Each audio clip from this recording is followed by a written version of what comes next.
Hello students, you most welcome. इस video में हम एक मोस्ट इम्पोर्टेंट टाइप देखेंगे और इसके 4 इम्पोर्टेंट क्वेश्चन देखेंगे।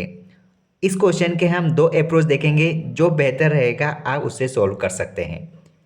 क्वेश्चन है, एक दुकानदार 10 रुपये में 12 नींबू खरीदता है और 12 रुपये में 10 की दर से बेच देता है।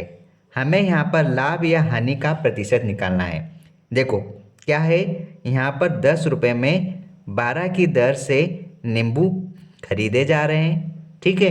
और कहा गया है कि 12 की दर से 10 नींबू बेचे जा रहे हैं, ठीक है।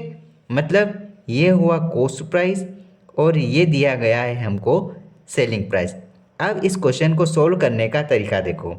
हमें एक तरफ क्वांटिटी लिखना है और एक तरफ प्राइस लिखना है। तो हम एक तरफ प्राइस लिख लेते हैं और दूसरी तरफ हम क्वांटिटी लिख लेते हैं, ठीक है। कहा क्या गया है, 10 रुपये में 12 नींबू खरीदे जा रहे हैं, ये है हमारा कॉस्ट प्राइस खरीदा गया।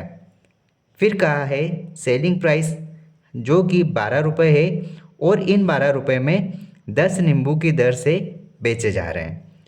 तो हमें किसी भी वस्तु का लाभ या हानि प्रतिशत निकालने के लिए उस वस्तु की क्वांटिटी को बराबर करना रहता है। पहली मेथड है ये। तो हम इसकी क्वांटिटी बराबर कर लेते हैं। हम 12 और 10 का एलसीएम लेते हैं। ऐसा मल्टीपल नंबर लो जो दोनों में कॉमन हो। अगर मैं यहाँ पर देखूँ 12 की टेबल में 60 है, अगर मैं 60 एलसीएम मानता हूँ तो ये 60 इसमें भी आता है और इसमें भी आता है। 12 को 60 बनाने के लिए 5 से मल्टीप्लाई करना पड़ेगा और 10 को 60 बनाने के लिए 6 से मल्टीप्लाई करना पड़ेगा, ठीक है। जब इसे 5 से मल्टीप्लाई किया तो इसके पास यहाँ पर भी हमें 5 से मल्टीप्लाई करना पड़ेगा और यहाँ पर 6 से मल्टीप्लाई किया तो इस साइड में हमें 6 से मल्टीप्लाई करना पड़ेगा, ठीक है। कहने का मतलब ये हुआ कि ये जो कॉस्ट प्राइस है इसका मूल्य अब कितना हो जाएगा, 50। और सेलिंग प्राइस का मूल्य कितना हो गया यहाँ पे, 12 6 72। तो हम ये कह सकते हैं कि ये 72 कॉस्ट प्राइस से ज़्यादा है, क्योंकि कॉस्ट प्राइस 50 है और सेलिंग प्राइस 72। जब कॉस्ट प्राइस 50 हुआ और सेलिंग प्राइस जो कि 72 हुआ तो कितना फ़ायदा हो गया यहाँ पर 22 का फ़ायदा हो गया, ठीक है। और ये 22 का फ़ायदा कब हुआ, जब कॉस्ट प्राइस 50 था, ठीक। तो हम कॉस्ट प्राइस का भाग लगा देंगे और हमें यहाँ पर प्रतिशत में निकालना है। तो प्रतिशत में निकालने के लिए उस संख्या में 100 का गुणा करते हैं तो हमें वो प्रतिशत मिल जाता है। 50 की टेबल से आप 100 को काटोगे जो कि 2 बार चले जाएगा। हमारे पास यहाँ पर क्या बचा, 22 गुणा 2, मतलब हमारे पास बचा 22 गुणा 2। तो हम कह सकते हैं कि हमें यहाँ पर 44% का फ़ायदा हुआ। फ़ायदा क्यों, क्योंकि यहाँ पर 50 की वस्तु को 72 में बेचा गया है, इसलिए 44% का फ़ायदा हुआ है। Option B is correct answer. इस क्वेश्चन को हम दूसरे मेथड से भी बना सकते हैं, ठीक है। उसको हम अगले क्वेश्चन में देखते हैं कि इसको किस टाइप से बनाया जा सकता है। अगला क्वेश्चन देखते हैं।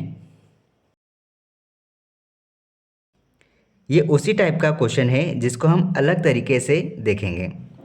यदि 5 रुपये में 6 संतरे खरीदे और 6 रुपये में 5 संतरों की दर से बेच दिया जाए तो कितना प्रतिशत लाभ या हानि होगा, हमें ये निकालना है। देखो, किसी भी वस्तु का लाभ या हानि निकालने के लिए हमें उस वस्तु का कॉस्ट प्राइस मतलब क्रय मूल्य और उस वस्तु का सेलिंग प्राइस मतलब कि विक्रय मूल्य पता होना चाहिए।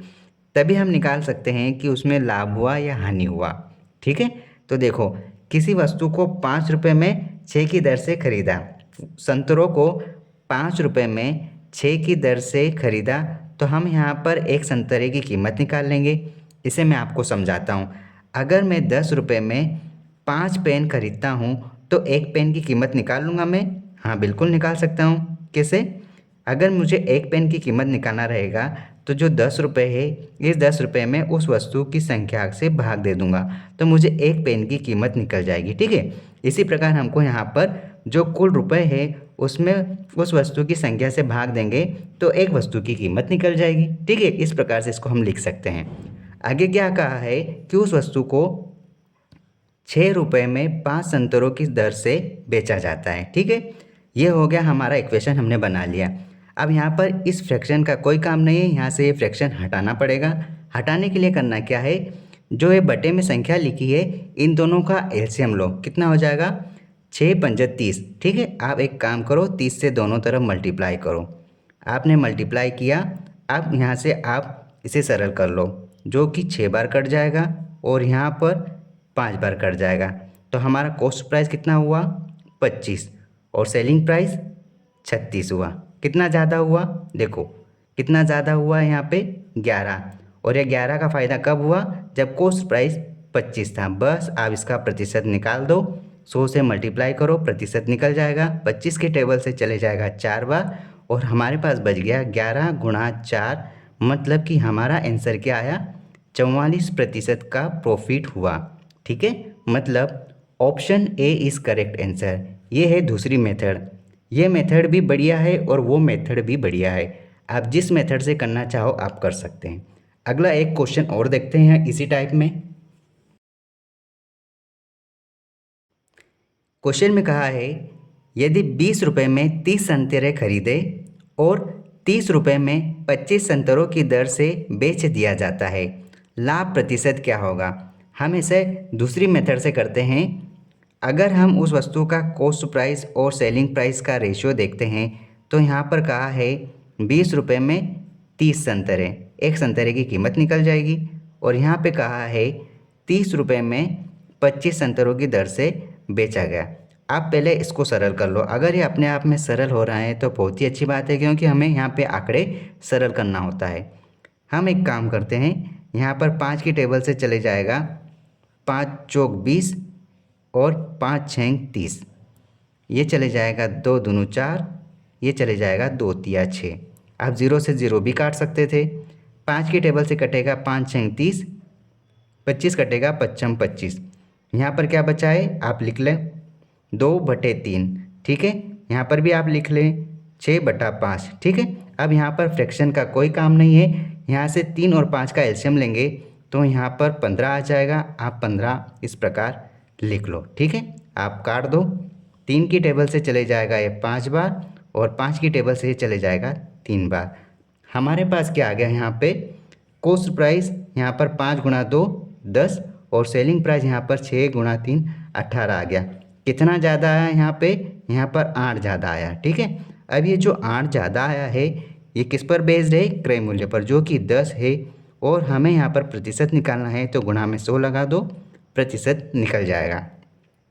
0 से आप 0 काटो और हमारा आंसर क्या आ गया, 80% का फ़ायदा हुआ है। फ़ायदा ही हुआ है क्योंकि 10 से 18 बन रहा है सेलिंग प्राइस। इस प्रकार हम इस टाइप के क्वेश्चन को सोल्व कर सकते हैं। अगर ये आपको मेथड अच्छा लगा तो आप इस क्वेश्चन को ट्राई करके इसका आंसर निकाल सकते हैं। और इस तरह के वीडियो, आपको इस तरह के कंटेंट चाहिए, इस तरह के टॉपिक्स पर इस तरह के मेथड सीखना है, तो आप इस चैनल के साथ जुड़कर अपनी पढ़ाई को बेहतर बना सकते हैं। All the best.